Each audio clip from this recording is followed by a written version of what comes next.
extol you, Lord, for you have raised me up and have not let my enemies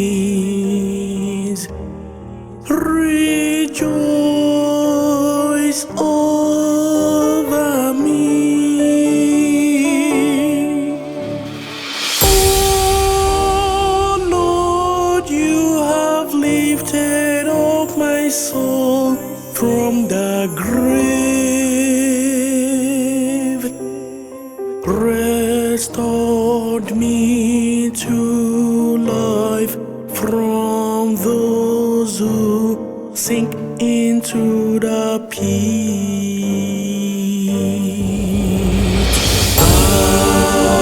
I will extol you, Lord, for you have raised me up.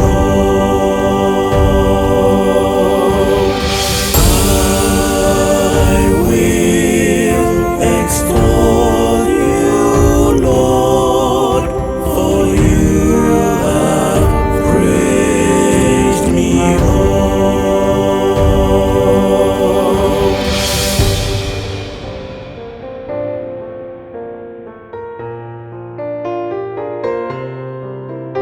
For you have raised me up.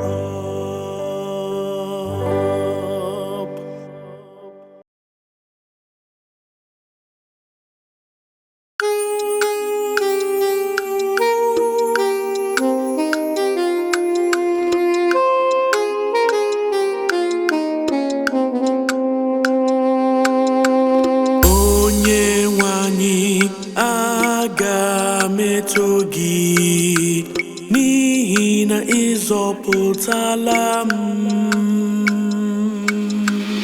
Onye nwe anyị, aga m eto gị n'ihi na ị zọpụtala m.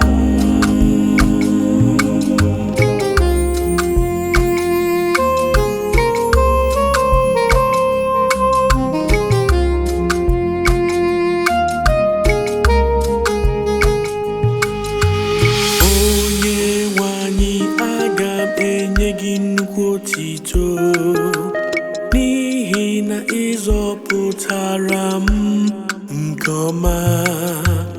Ị kweghị ka ndị iro chịa m ọchị. Onye nwe anyị, ọ bụ n'ala mmụọ ka ị si kpọpụta m. Bịakwa chekwaba m, bịakwa chekwaba m, ka m ghara ịdị ka ndị eliri n'aja. Onye nwe anyị, aga m eto gị n'ihi na ị zọpụtala m. Onye nwe anyị, aga m eto gị